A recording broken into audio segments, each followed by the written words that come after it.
بسم الله الرحمن الرحيم. الحمد لله رب العالمين، والصلاة والسلام على مولانا رسول الله وآله وصحبه أجمعين. قال الله تعالى: سبحان الذي أسرى بعبده ليلا من المسجد الحرام إلى المسجد الأقصى الذي باركنا حوله لنريه من آياتنا إنه هو السميع البصير. صدق الله العظيم.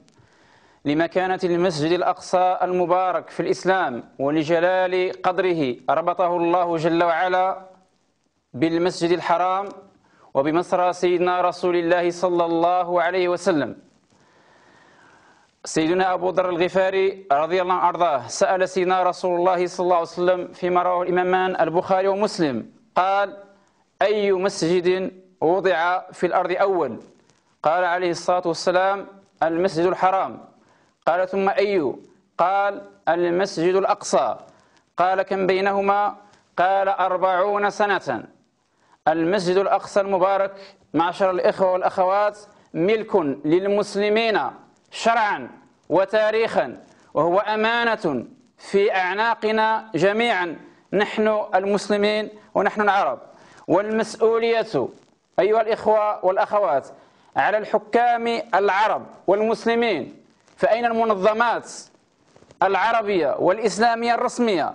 والمسؤولية أيضا على العلماء، فأين مواقفهم الشرعية؟ وأين تعبئتهم للأمة وللقضية؟ والمسؤولية أيضا على نخب الأمة ومؤسساتها، والمسؤولية على جماهير الأمة.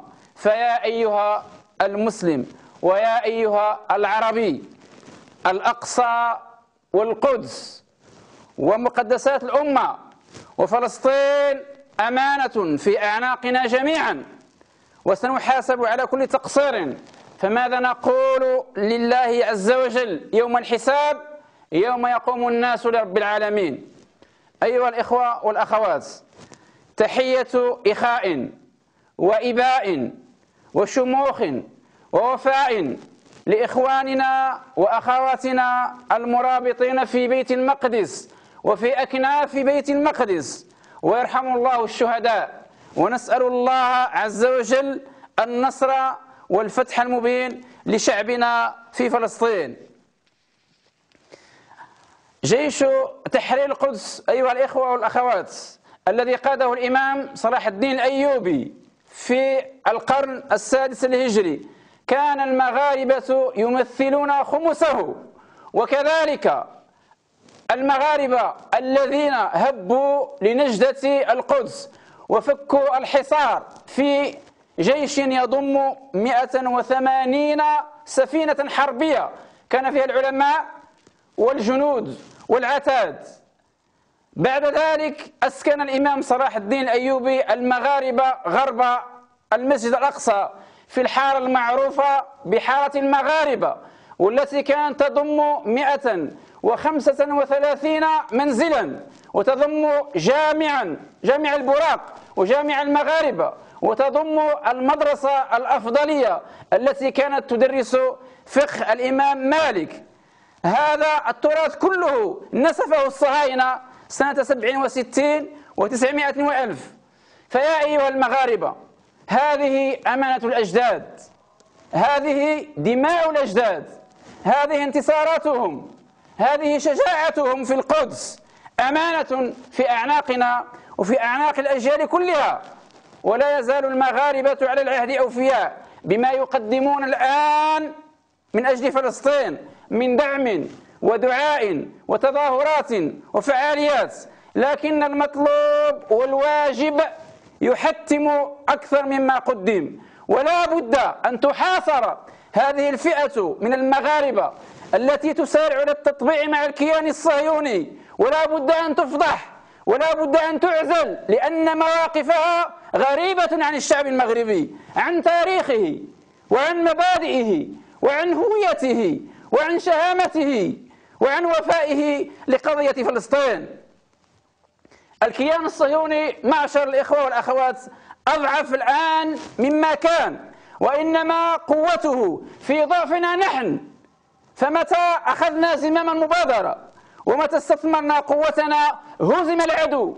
والعبرة لنا جميعا أثناء تحرير غزة سنة 2005 وأثناء حرب يوليوز في لبنان 2006 وأثناء حرب 2008-2009 حرب غزة المشهودة المعروفة.